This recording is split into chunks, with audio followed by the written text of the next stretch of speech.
Everyone laughed when a Hells Angels biker bought the abandoned Mafia mansion for just $100. The neighbors joked that he was signing his own death warrant, because people had vanished in that house before, and the police had once found an underground jail cell. But when the man broke the lock on the steel door under the stairs and opened the secret room that had been hidden for 40 years, what he saw inside left the entire neighborhood speechless.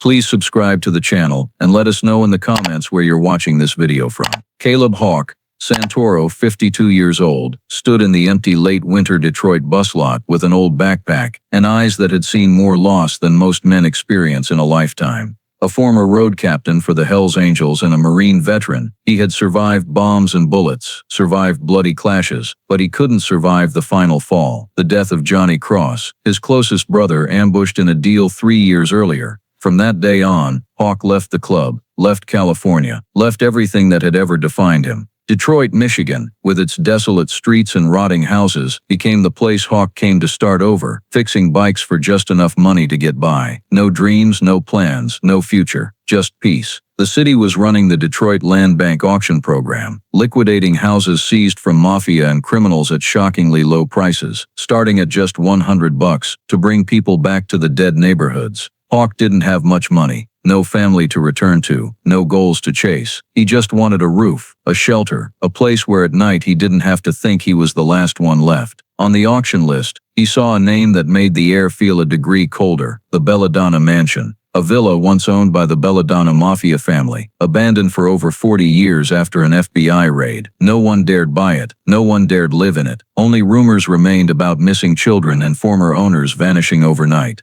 When Hawk went to see it, old neighbor Malcolm Hayes stood by the broken fence, eyes narrowed in warning, and said the words the whole block believed: "That house swallows people." Hawk just shrugged, gave a smile dry as gravel. He'd survived far worse. And so he signed up for the auction, held the number slip in his hand, and walked into the city's small room to buy a house no one else would touch, for $100 and all of Detroit's past waiting behind the door. The next morning, Hawk walked into the Detroit Land Bank headquarters downtown, an old building with flickering fluorescent lights over rows of cold plastic chairs. The room buzzed with whispers from small-time investors, a few bargain hunters, and curious locals wanting to see who was crazy enough to buy a mafia house. When the land bank clerk read out Belladonna Mansion, starting bid $100, the room went dead quiet for a second before a few dry laughs broke out. For years that villa had sat on the list, untouched despite the ridiculous price. When Hawk raised his sign, the only sounds were creaking chairs and malicious whispers. A Hells Angels biker buying a mafia house. He won't last. Fucking lunatic.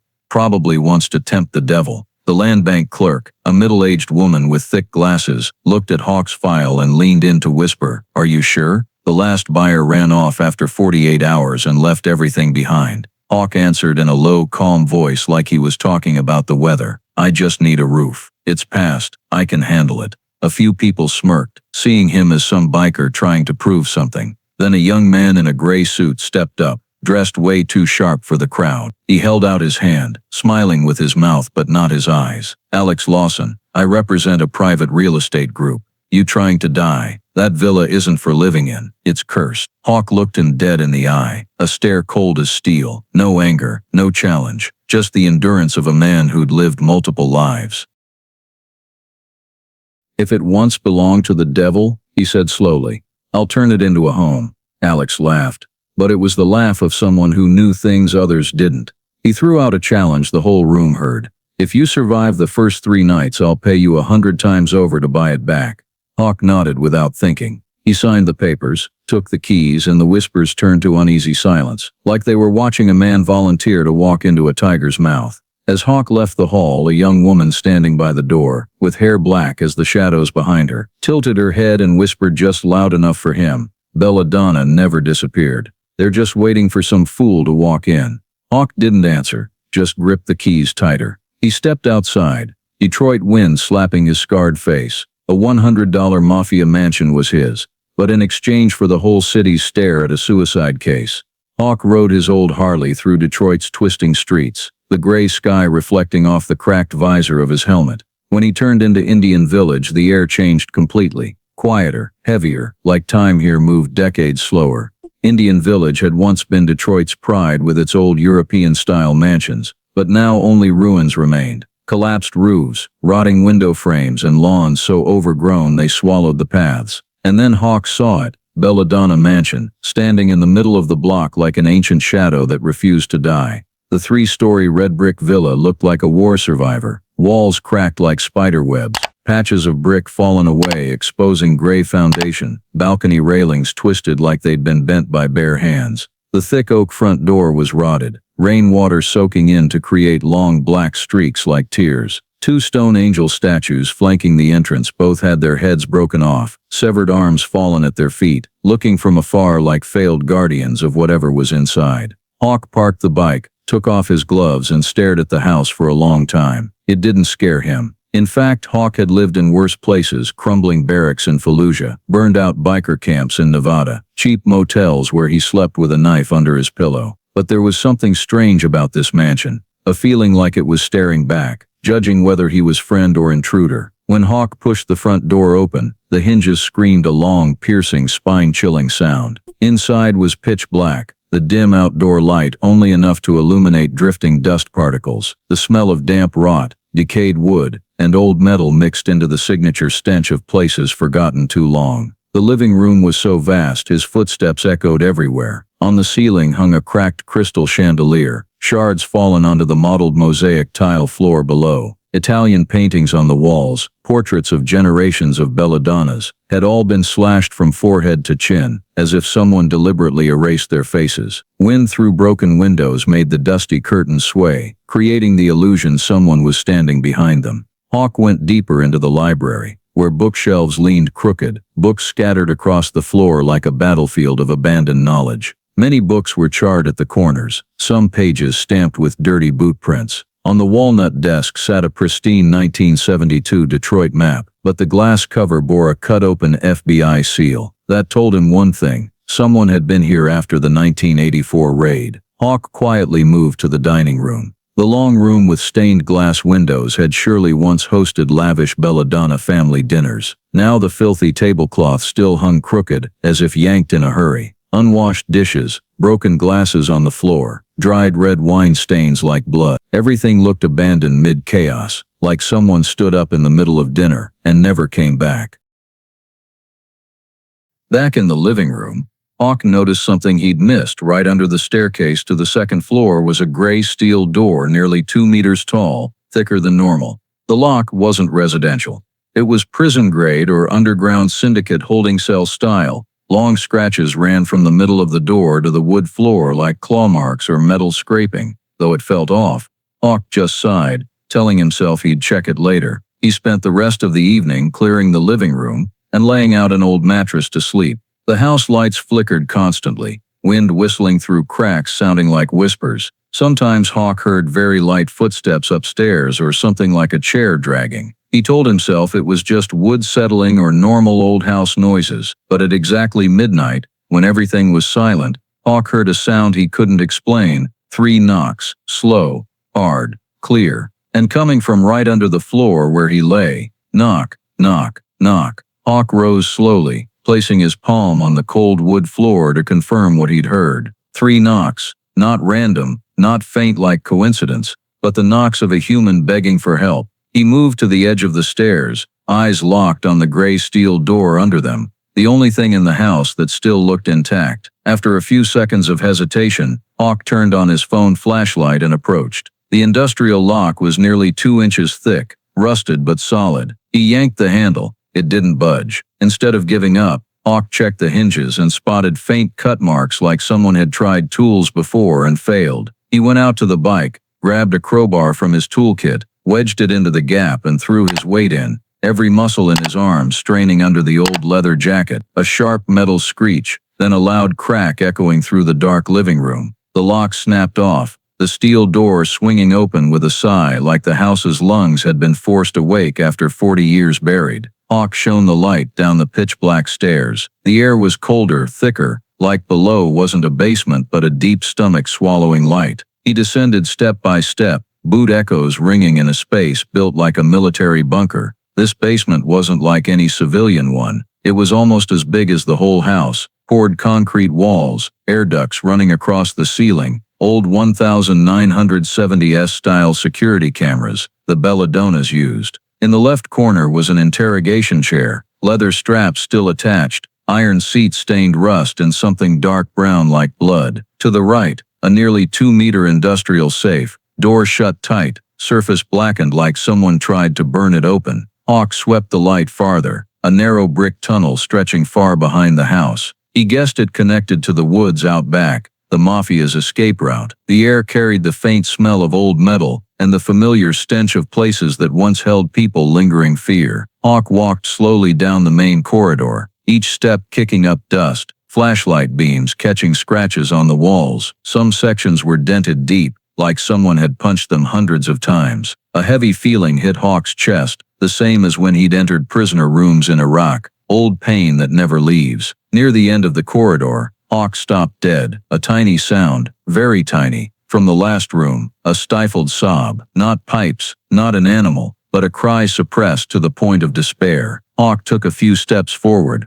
heart pounding not from fear, but from the instinct of someone who'd seen too many crushed lives. He shone the light on the final door, a smaller steel door, adult head height, locked from the outside. It had a small horizontal slot, like prison doors for passing food or light. Hawk touched the freezing surface, then pulled the lock. It wobbled like it could fall any second. He pried with the crowbar, 3 hard yanks and it popped. The door creaked open, a blast of cold air hitting his face. Hawk shone the light inside. In the corner, a little girl about 9 years old sat curled up, knees pulled tight to her chest, long hair matted to her face, skin so pale her collarbones stood out even in the dark. Her dress was the only thing that didn't fit the scene, an old torn cotton dress to the knees like normal kids' clothes, completely out of place in a room built for captivity. When the flashlight hit her face, her eyes opened, big, dark, circled, startled like a cornered animal. She whispered, voice hoarse and trembling like she hadn't spoken in days. Don't take me back to them. I don't know how long I've been here. Don't let them take me again. Hawk froze. He crouched down, reaching out very slowly, careful like approaching a traumatized child. You're safe now, he said softly, his deep voice unusually warm. I'm not one of them. The girl looked at him, lips trembling into another sob, then threw herself into his arms like this was the first adult she'd ever seen without fear. My name is Rosa, she whispered into his chest. Hawk lifted Rosa, his arms wrapping around the terrifyingly light, bony little body. He scanned the room one last time. Bare concrete walls, a thin stained mattress, no windows, no light, a true light-proof cell the Mafia used to preserve or isolate victims. As Hawk carried her back to the stairs, Rosa clung to his jacket collar, breath hot with terror. Hawk took a deep breath. He'd sworn to himself never to save anyone again, because every rescue cost him blood and loss. But now, with a child locked underground by a dead Mafia family, Hawk knew there was only one path ahead, and swearing like he was speaking to the dead Johnny Cross, he whispered, I'll protect you, no matter what. The moment Hawk carried Rosa up from the basement, he heard movement outside like someone sprinting past. He instantly covered her head with his hand, leaning to listen. The silent neighboring houses suddenly echoed with slamming doors, running feet, and the distant metallic clack of rounds being chambered. Hawk knew immediately the neighborhood had seen him carrying a child out of the Mafia house. Worse, they'd seen a Hells Angels biker. Before he could set Rosa down, red and blue lights flashed at the end of the street. Sirens tore through the frozen air. 3 Detroit police cruisers screeched up first, sliding to a stop at the entrance, followed by 2 black-tinted SUVs marked FBI, Detroit Field Office. Hawk felt Rosa's breath tighten, her tiny hands shaking as they gripped his collar like it was the only safe thing in her underground life. The FBI doors flew open. A tall woman with tied-back hair and razor-sharp eyes stepped out. Her voice was so commanding the Detroit cops went silent. Amanda Crowley, lead agent. Put the child down. Hands on your head. Hawk didn't move. The kid's terrified. I found her under. Shut it. Crowley cut him off. Who are you? Hawk kept his voice steady. Caleb Santoro. She glanced at his leather cut, eyes darkening. Hells Angels. Perfect. And here I was wondering how a biker ends up at a sealed Mafia house. A Detroit officer looked at Hawk, then Rosa. We just got a child abduction call, he said. Someone saw him carrying a little girl out. Crowley folded her arms. What were you doing taking the kid to the basement? We found forced entry. Hawk clenched his jaw, fighting not to snap back. I broke in because I heard knocking. The kid was locked down there. Clearly she needed. You had no right to enter a federally seized restricted property, Crowley said, voice like metal on metal, and you fit the profile of a kidnapper more than a rescuer. Your record doesn't help. Rosa started crying, sobs turning to panicked gasps. Don't take me. He saved me. Hawk bent down, whispering, It's okay, Rosa. I'm right here. But Crowley signaled 2 agents. Separate the child. Check for injuries. Psych eval. And cuff. This one. No, Rosa screamed. The sound ripped from her chest. She wrapped herself around Hawk so tightly an agent needed both hands to pry her off. Rosa kicked the air, sobbing. Don't take me back to them. They locked me up. He saved me. Don't take him. Hawk felt his heart squeezed like a fist. He wanted to grab her back, explain, fight the whole FBI team for the kid, but veteran instinct kept him still. Any move now would make it worse. 2 agents dragged Rosa away, her cries turning hoarse. A cop stepped up, yanked Hawk's arms behind his back, and snapped on the cuffs. Cold metal bit his wrists. Crowley walked close, eyes merciless. You picked the perfect place to hide a crime. This house has dozens of missing persons tied to it. You think I'll believe you accidentally found a kid in the basement? Hawk met her stare, voice low but sharp as a blade. If I wanted to hide her, I wouldn't have let the neighbors see. I'm not the kidnapper. Crowley smirked coldly. Non-cooperation is guilt. Those words sawed through Hawk, not because he feared arrest, but because they reminded him of Johnny Cross being framed before he died, and how powerless Hawk had been against a system too big to fight. Hawk was shoved out the door. As they dragged him away, he saw Rosa pressed against the FBI SUV window, wet eyes staring at him in despair. Her lips moved silently, but Hawk knew exactly what she was saying. Don't leave me. Hawk gritted his teeth, forcing his breath steady. He glanced back at Belladonna Mansion one last time. Police lights illuminating the cracked facade made the house look like it was mocking him. As they pushed him into the cruiser, Hawk bowed his head, helplessness crushing his shoulders. For the first time in years he felt truly bound, not by the cuffs, but by the fact a child had just been torn from his arms and thrown back into the world she was running from. The door slammed, darkness swallowed him, and in that moment, Hawk understood, the people who just cuffed him weren't the real enemy in this story.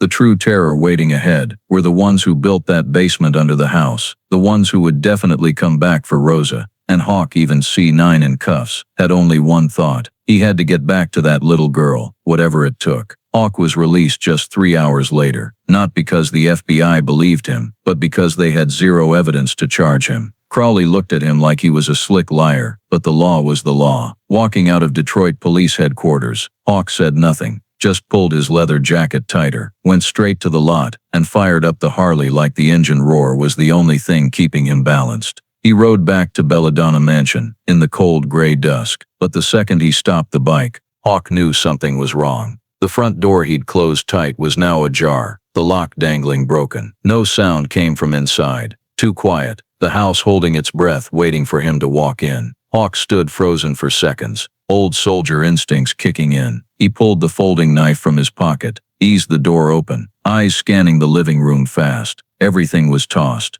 Chairs flipped, bookshelves yanked open, drawers pulled out like someone ransacked the place. Hawk clocked every detail, subtle dust shifts, faint footprints leading out back, missing items he'd noticed before the arrest. Someone had been here, and they weren't looking for cash. They were looking for information. Hawk checked the first and second floors, found no more signs, but his heart sank thinking of Rosa. Clearly that basement wasn't a secret. Clearly he wasn't the only one who knew it had been used to hold people.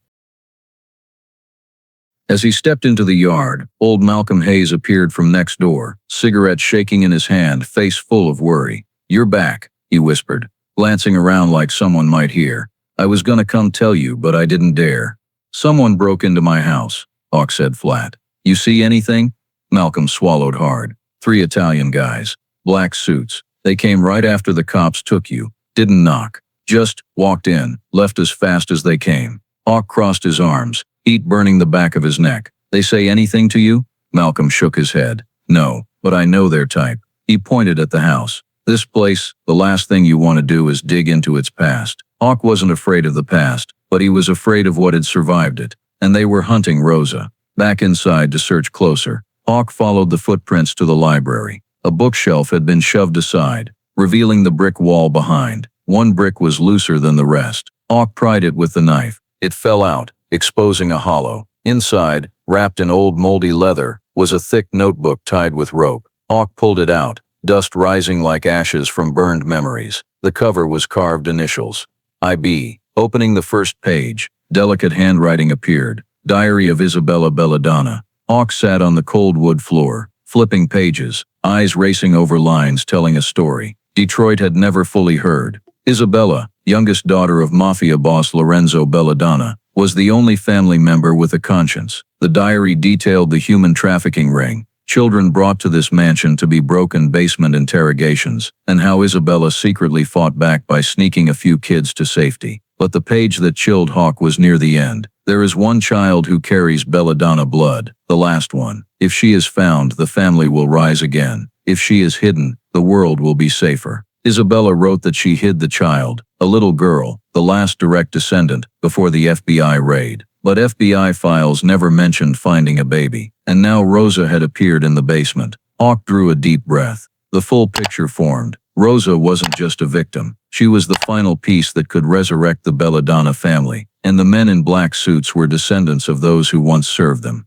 They wanted Rosa back, not out of pity, but for power, symbolism, bloodline. Hawk closed the diary, knuckles white from gripping so hard. He'd sworn to protect that child at any cost. Now he knew why it mattered so much, and he understood one thing as clear as the cold steel of his knife. If the Belladonna Mafia wanted Rosa to rebuild their empire, then he would do what he was born to do, fight them. But this time not for the club, not for honor, not for blood. For a trembling little girl in a basement who hugged him and said, "Don't let them take me." Hawk looked toward the dark mansion windows. The night seemed to move. They would come back. And when they did, he would be waiting. That night, as Hawk tucked Isabella's diary into a drawer, the first signs of the coming storm appeared. Detroit wind howled, windows rattling like someone pounding from outside. Hawk killed all the lights, stood behind the curtains watching the street.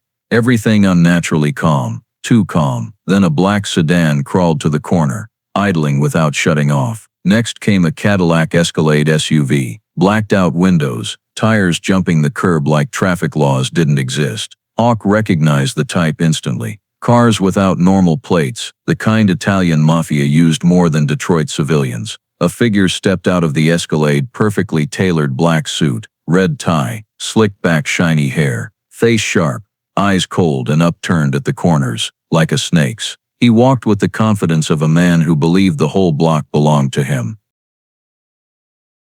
Malcolm Hayes peeked through his curtains next door, face ash gray, but he didn't dare open the door or call the cops. Men like this didn't need to threaten. Their presence was the threat. Hawk knew who he was before he spoke. Marco Vendetti, rumored to be trying to resurrect the Belladonna family. A monster in a suit. 5 more men followed, all black suits, leather gloves, moving in sync like an execution squad. Marco stopped at the mansion door. No knock, no permission. He kicked it open, the wood door slamming against the wall with a boom. Hawk stood in the living room darkness, street light through the door, casting Marco's long shadow across the old rug. Marco smiled like greeting an old friend. Caleb Santoro. Hawk didn't answer. Marco walked in like he owned the place. "We're looking for something that belongs to the Belladonna family," he said, voice smooth but spine-chilling cold. "The girl.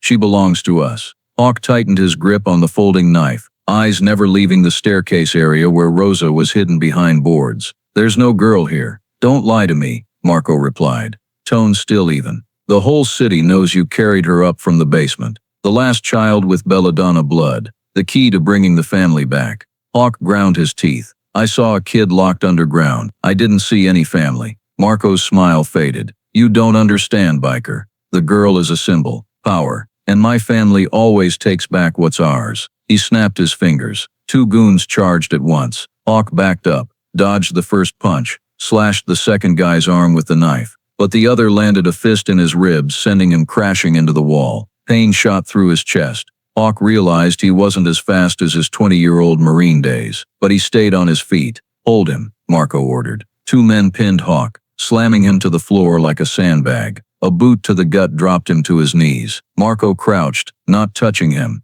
just whispering, "I don't want to kill you. You're worth more alive. But if you stand between me and the girl."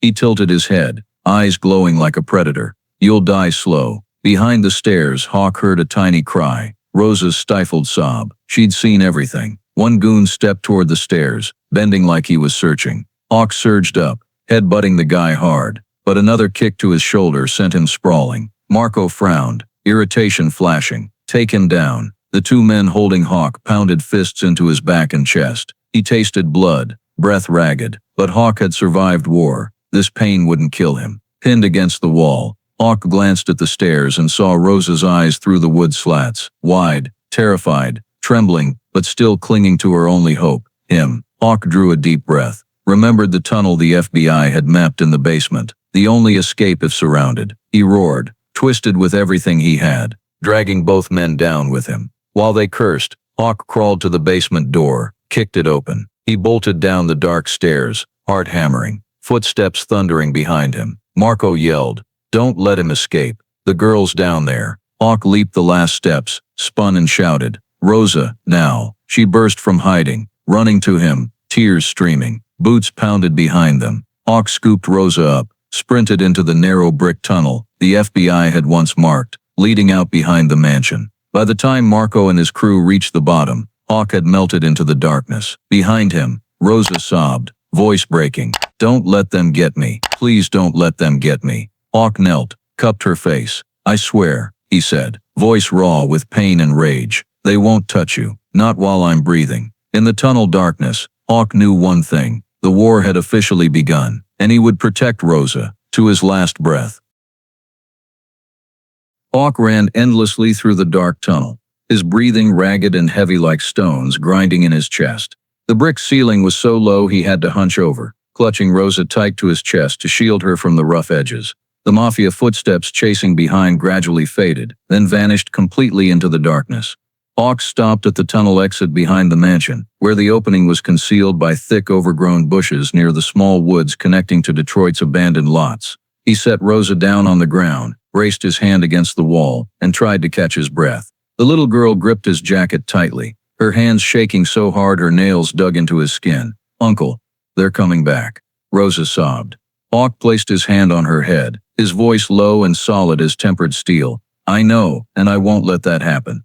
But the moment he said it, the truth hit him harder than any vendetta punch. Alone, he couldn't protect this child. Not against a rising Mafia family. Not against men with money, weapons, history, and every reason to kill anyone in their way. Belladonna wasn't just a crime family. They were Detroit's dark legend. And Rosa was the piece that would bring that legend back to life. Hawk looked up at the overcast sky. He'd never feared a group of men in his life. But this time the fear wasn't for himself. It was for the child clinging to his arm like he was the only thing keeping her from being swallowed by the darkness. Hawk stood up and led Rosa deeper into the woods to an abandoned warehouse, a place far enough to be temporarily safe. He set her in a hidden corner and wrapped his jacket around her. "Stay here. Don't open the door for anyone but me," Hawk said. Rosa nodded rapidly, tears falling but her eyes more resolute than before. The kid was too used to fear, but this time she wasn't facing it alone. Hawk left the warehouse and walked to the edge of the lot where the cell signal was weak but usable. He pulled out his phone, fingers hovering over the screen. It had been 3 years since he'd called that number. 3 years since he left the club, left the only family he'd had after the Marines, left the blood brother oath, left in silence because he couldn't bear Johnny Cross's death. He took a deep breath and dialed. The phone rang. Once, twice, 3 times. Then a deep, gravelly voice like burning wood came through the other end. "Maddock here." Hawk closed his eyes for a second, then opened them, voice hoarse but clear. "Rex, it's me, Hawk." A 5-second silence stretched out, heavy enough that Hawk thought the line would go dead. Then Rex Maddock, Hell's Angels Southwest leader, the man who'd fought beside Hawk in 3 different states and saved his life twice, spoke low, slow, certain. "I knew you'd call one day." Hawk swallowed the lump in his throat. "I found a kid. She was locked in the Belladonna mansion basement. The Mafia's after her. They want to restart the family. They're loaded, armed, and you're alone," Rex finished. Hawk looked at his still slightly trembling hand from the pain. "Yeah. I don't think I can hold them off long. I can't let them take her again." Once more Rex was silent. But this time the silence wasn't rejection. It was evaluation, consideration, the preparation of a leader. Finally Rex spoke, voice slicing through the dark like a blade. Send coordinates. Family doesn't abandon family. Hawk closed his eyes, feeling the part of him that died with Johnny Cross awaken again. Rex, I left the club. And, it's been years since Hawk. Rex cut in. Voice like iron. Family doesn't count years. Family counts blood. Hawk opened his eyes. The Detroit wind blew harder, leaves whipping his face like a warning of the coming storm. You called. That's enough, Rex said. Tonight the whole club will know. That kid is family now. That's all it takes for every one of us to ride non-stop. Hawk said nothing more. He sent the coordinates. And the second the send button disappeared, he knew. Tonight he was no longer alone. He returned to the warehouse and opened the door. Rosa looked up at him, red eyes full of hope. Hawk knelt beside her. We're done running, he said. Next time they come, I won't be alone. Rosa tilted her head. Who's coming to help us, Uncle? Hawk looked outside toward the black sky where tomorrow the ground would shake with engines. My family, he said quietly. The ones who never leave each other behind. Then he stood, clenched his fists. Hawk knew it clearly, the final war was coming. And this time he wouldn't let anyone take Rosa.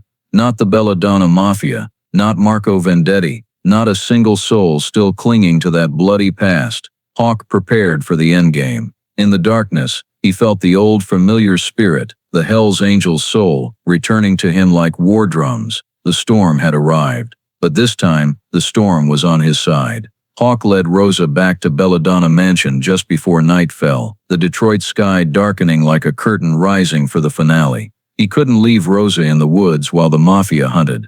The only safe place now was the old FBI basement safe room, built deep underground when the government once monitored the Belladonna family. The entrance was hidden behind a cracked wine rack. No one knew it except those who'd once served there, and now Hawk. He turned on his flashlight and led Rosa through the cold concrete corridor, footsteps echoing hollow like a countdown of fate.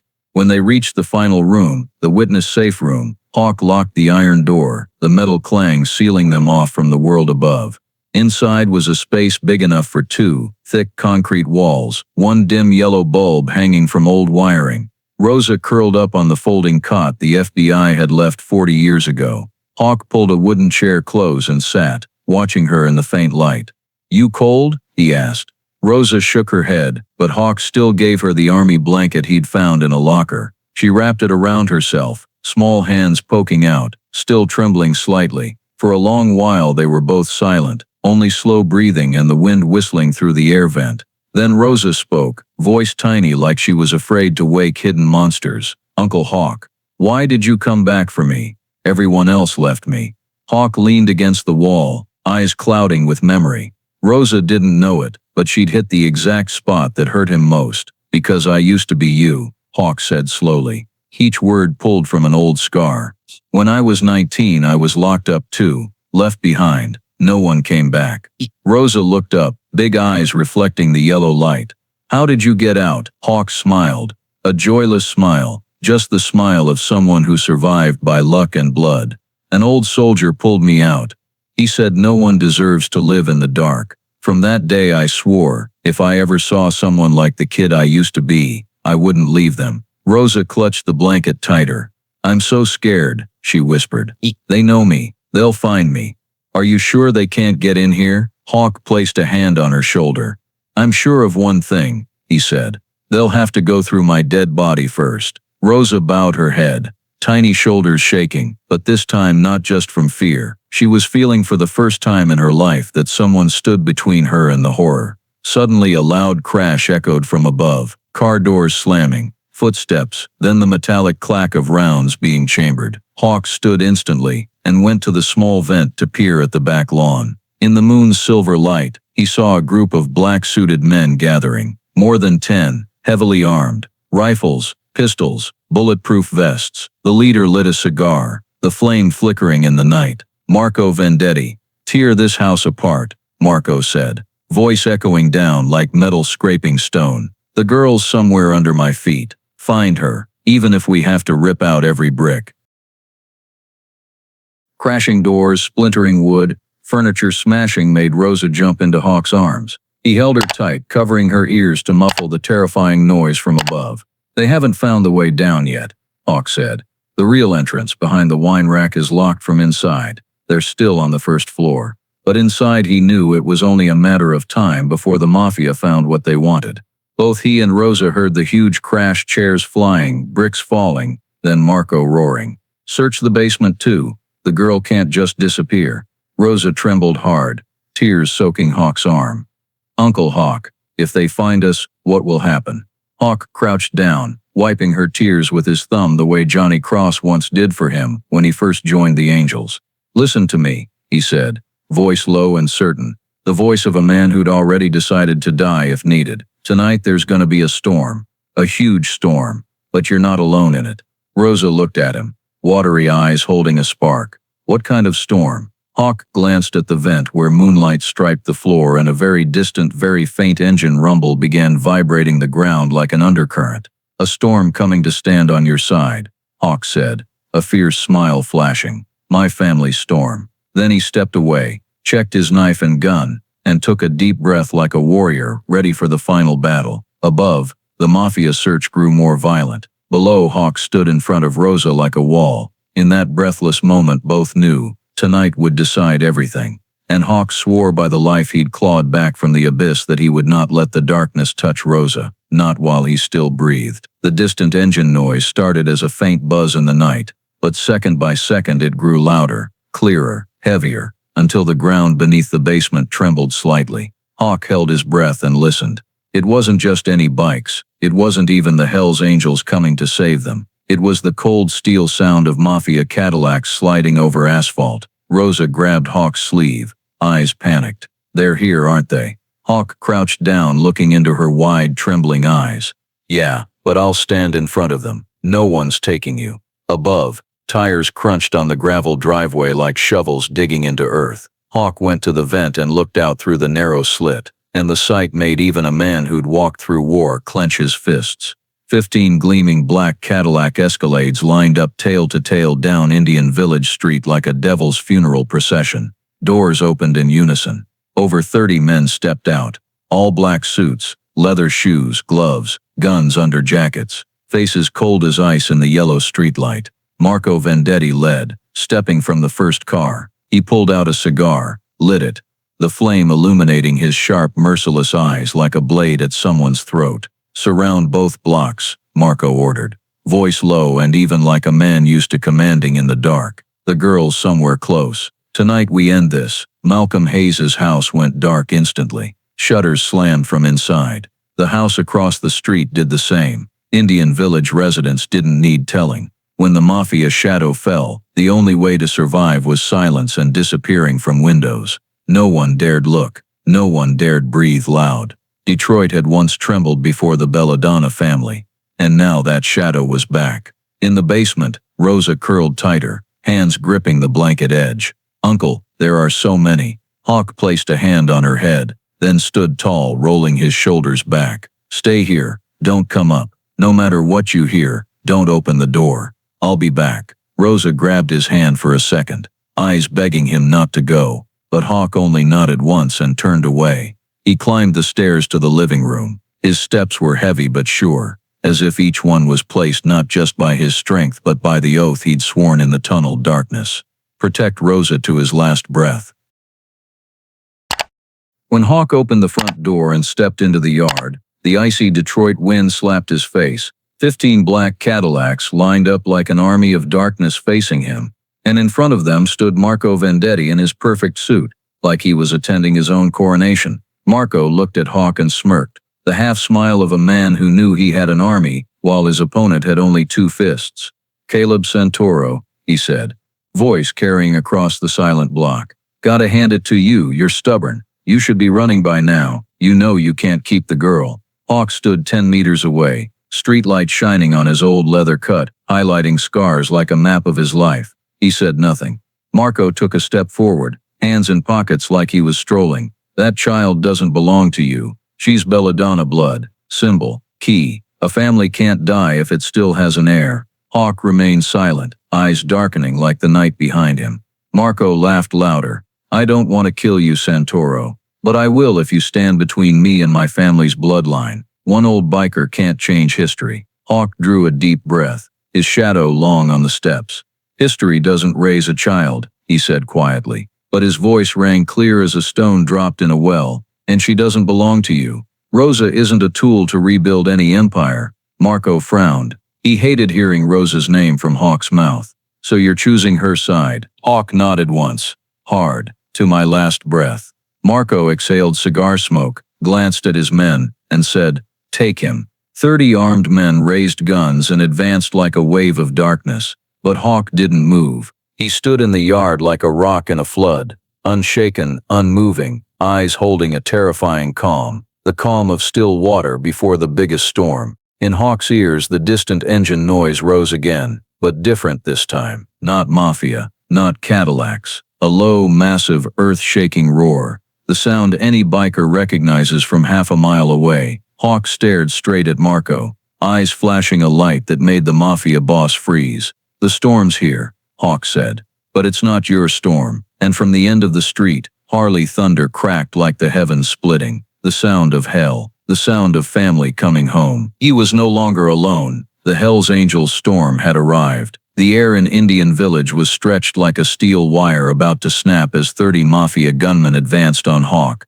eyes like wolves smelling blood. Marco Vendetti stood before his line of black Cadillacs, polished shoes crushing dead grass like stepping on a defeated enemy's throat. He was about to give the order to seize when the ground beneath everyone's feet vibrated, very faintly, like the heartbeat of a giant beast waking deep underground. One Mafia thug turned. "You hear that? What is it?" Marco frowned. Everyone held their breath. And then the sound came again, louder, deeper, echoing. A long, low explosion, like the roar of a pack of predators. Hawk felt the vibration travel through his boots like a shockwave. He knew that sound. He'd heard it hundreds of times on Route 66, in burning Nevada desert nights when his brothers rode 3-mile formations without headlights, just to honor the fallen. Hawk inhaled deep, heart slowing, body relaxing, like he'd finally seen dawn after the longest night. He knew family had arrived. From the end of the street, 2 headlights appeared first, then 4, 6, 8, white beams gradually lighting the old brick of Belladonna Mansion. One throttle rev, then a second, a third, until the sounds merged into a wall of thunder. A formation of Harley Davidsons stormed into view. Not 5 bikes, not 10. 30 lead bikes charged in like the spearhead, then 70 more appeared from behind the trees. From the parallel road, more headlights joined. From far down Jefferson Avenue, a long line of lights stretched like a red-white river of fire flooding Indian Village. The combined engines became a colossal roar that rattled every window in the surrounding houses. Marco stepped back. Impossible. Hawk never blinked. He stared down Jefferson Avenue, and the sight unfolding made his heart want to burst. Over 300 bikes poured into the block, first packed tight like a military unit. Then another 200 rolled in from the distance, as if the entire Detroit sky had emptied out blazing Harleys under the sodium lights. When the last bike stopped, engines still thundering, time itself seemed to freeze in an unreal moment. In total, 600 Hells Angels from 8 states, Michigan, Ohio, Illinois, Wisconsin, Indiana, Pennsylvania, New York, and Arizona, stood before Belladonna Mansion. No one spoke. All engines cut off at once, creating a heart-skipping silence. 600 headlights snapped on together, blinding the Vendetti Mafia like 600 monster eyes. Marco raised a hand to shield his face from the glare, his arrogant confidence dissolving like smoke. "What the hell is this?" he muttered, voice no longer steady. Hundreds of Harleys fired up again for a few seconds, beating like war drums in perfect sync. From the center of the formation, one figure stepped forward, a huge man nearly 6'3", long gray hair tied low, red and white leather cut with the sharp embroidered Hells Angels death head on the back. Rex Viper Maddox, Southwest Hells Angels president, a walking nightmare to both bikers and criminals alike. Rex walked forward, boots pounding the ground like hammers on an enemy's coffin. Hawk met Rex's eyes. No words, no explanation, just the simple truth. Family was here. When Rex stood face to face with Marco, the Mafia boss looked like a trembling fox before an old wolf who'd lived 3 bloody decades. "You know who I am?" Rex asked. voice not loud but carrying like divine judgment. Marco swallowed hard. Yeah, I know. Good, Rex said, stepping closer. Then you know you just committed one of the deadliest sins in this world, touching a child protected by one of mine. The headlights blazed on Marco's sweating face. Behind Rex, 600 bikers stood motionless, unblinking, like living concrete pillars. That girl isn't yours, Rex continued. Voice steel on steel. Not Mafia, not the past, not the sick Belladonna bloodline. Then Rex tilted his head, eyes narrowing in the light. That child belongs to good people, not scum like you. The words cut the air like a blade. Marco took another step back. His armed men, despite outnumbering the bikers and guns, instinctively retreated too. No one drew, no one moved fast. Because against 600 Hell's Angels, each one a veteran of street wars, prisons, gang fights, and countless scars, guns were no longer an advantage. Before Marco could speak, police sirens wailed from behind. 6 FBI SUVs and 10 Detroit police cruisers flooded the block. But strangely, they all stopped behind the bikers, not in front of them. The bizarre sight made Marco shout, "Why the hell are the cops behind you?" Crowley stepped out of an FBI vehicle, cold wind whipping her hair. She looked at Rex, at Hawk, then at Marco, and said, "Because tonight, right or wrong, the Hell's Angels got here first. And this time, I'm standing with the people protecting the child." Marco screamed, "The girl is Belladonna blood. She belongs." "Marco Vendetti," Crowley interrupted, voice sharp as flint. "You are under arrest for kidnapping, unlawful imprisonment of a minor federal property trespass, and attempting to reconstitute the Belladonna crime organization." An FBI team surged forward from behind Marco. The Mafia panicked and tried to scatter, but bikers blocked every direction. Metal clattered, shouts rang out, guns kicked from hands before triggers could be pulled. Rex walked through the chaos, grabbed Marco by the collar, and shoved him into FBI custody. "Your empire died a long time ago," Rex said coldly. "And tonight, it wasn't the FBI that ended it. It was a little girl." Marco was cuffed, face slammed onto a car hood like a beast, finally caged. Hawk slowly stepped out of the yard. When the 600 bikers saw him, they didn't cheer or shout, they simply nodded in unison, an ancient ritual welcoming a lost brother home. Hawk looked at Rex. Rex looked at Hawk. No hug, no handshake. Just one sentence that replaced everything. "Let's go home." In that night in Indian Village, Detroit, a Mafia family died for the second time, not by bullets, but by the kindness of one old biker and the unbreakable strength of a family called Hell's Angels. As Marco Vendetti was slammed face down onto the FBI hood and the cuffs snapped around his wrists like the final verdict of fate, the noise in Indian Village began to settle. 600 Hell's Angels stood motionless like statues, headlights gradually switching off, leaving only the pulsing red-blue of police lights staining the old brick of Belladonna Mansion. Crowley walked up to Hawk, still holding the file her subordinate had just handed her. The cold suspicion that had been in her eyes the first time they met face to face was gone. Now there was something else: respect, understanding, and a trace of regret. "Santoro," she said, her voice formal but softer than any time before, "we just reviewed the diary you found, and all the evidence you mentioned." Hawk didn't answer. He just looked at her with eyes waiting for the truth to finally be spoken aloud. Crowley opened the file. Photos, the tunnel under the mansion, the cell, claw marks on the walls, old rope burns, and scanned pages of Isabella Belladonna's diary. "The diary confirms everything you said about the Belladonna human trafficking ring," Crowley continued. "And that Isabella tried to save the last child. Rosa is the direct descendant. Marco wanted her back to legitimize the family's resurrection." Hawk's fists tightened slightly. The familiar anger rose but didn't explode because he knew the truth was no longer hidden in the dark. Isabella's pages had become the nails in the Belladonna coffin. Crowley sighed, a flicker of pain crossing her face. "We took Rosa's statement," she said. "And there's only one person she'll talk to." Hawk knew without asking. "Me?" Crowley nodded, a hint of unexpected admiration in her eyes. She was crying, panicking, refusing to speak or eat. "But the moment we mentioned you, she calmed down," she said. "Uncle Hawk won't leave me." Hawk lowered his head, his chest tightened, not from pain, but because the promise he'd made, one he'd intended to keep with his life, had become the only thread holding Rosa together. Crowley handed him another folder. "We're preparing to place Rosa in the Child Witness Protection Program, but there's a problem," She's refusing every other guardian. Hawk looked up, eyes sharpening. What are you saying? I'm saying, Crowley said slowly. We're appointing you temporary guardian. She trusts you, and the law allows exceptions when a traumatized child witness is involved. Hawk stood frozen for a few seconds. He had never imagined himself as anyone's guardian. He didn't even think he deserved it. But when he pictured Rosa, those terrified eyes, the tiny hands clutching his jacket in the basement, the broken whisper, "Don't leave me," he knew this was no longer a choice.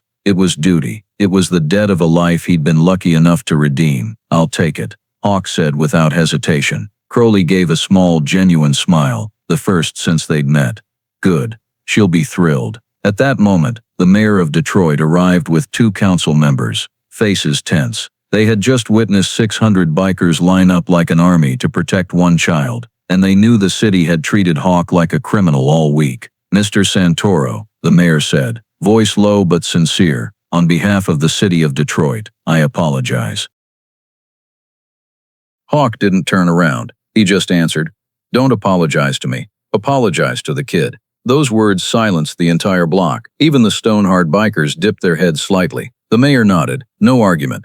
We'll provide anything you need to fix the house and to keep Rosa safe." For the first time, Hawk turned, looked the man in the eye. "Safety," he said, "doesn't come from the government." He turned his gaze to the 600 Hells Angels standing watch in the street, like a red and white wall. "Safety comes from family." Crowley nodded. No rebuttal. The old lady next door cracked her door open, looking at Hawk with a mix of fear and admiration. Red and blue lights painted the facade of Belladonna Mansion, creating a scene straight out of a movie. Bikers, FBI, cuffed Mafia, residents peeking from windows, all caught between darkness and justice. Hawk adjusted his cut, walked toward the SUV where Rosa sat wrapped in a blanket. The second she saw him, she launched herself into his arms like a baby bird finding its nest. Hawk lifted her, holding her tight against his chest. Rosa trembled, but not from fear anymore. "I told you," she breathed into his shoulder, voice hoarse and tired. "I knew you'd come back." Hawk smiled faintly, holding her closer. "I told you, I'm not leaving you." And that was the moment, right in the heart of Detroit, right at the scene of a crime that once ruled. Hawk Santoro was vindicated, Rosa was saved, and Belladonna was erased for good. Not by the FBI, not by the law, but by a man who once wore the wings of Hell's Angels and a little girl with a heart bigger than the bloodline the world tried to cage. After Marco was hauled away and the Hells Angels storm night ended, Indian Village woke to a morning unlike any in decades, the sky bluer, the wind gentler, and the heavy silence that had hung around Belladonna Mansion for 40 years finally lifted. Hawk stood on the mansion steps, Rosa's head resting on his shoulder, while 600 bikers spread across the yard and street like skilled craftsmen more than warriors. No orders were given, no requests made. They just looked at the crumbling old mansion, nodded to each other and understood. This place, once a den of evil, now had to become the opposite. And so, starting that day, Haven House Detroit was born, not with government budgets or professional contractors, but with calloused hands, hot hearts, and scarred histories of the Hells Angels. For the next 2 weeks, bikers from 8 states took turns coming back. One crew put up scaffolding and replaced every rain-soaked roof tile that had rotted for 40 years. Another scraped peeling paint and repainted the exterior a warm cream, turning the house from a prison into a grand old European home. Mechanics from Arizona welded the balcony railings back together, polishing every bar until no rust remained. Carpenters built a small playground out back. Swings, a slide, clean sand, green trees.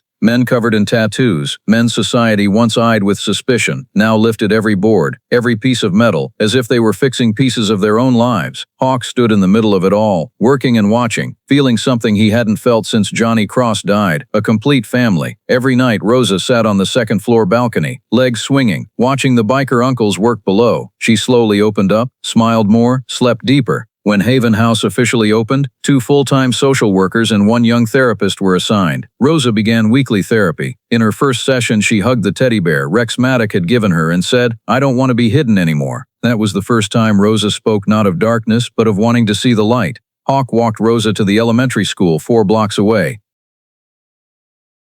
On her first day, she held his hand tight, eyes darting like the past might jump out from behind a parked car. But when a group of kids ran up asking her name, Rosa glanced at Hawk for 1 second before giving a shy smile. "I'm Rosa, and he's my home."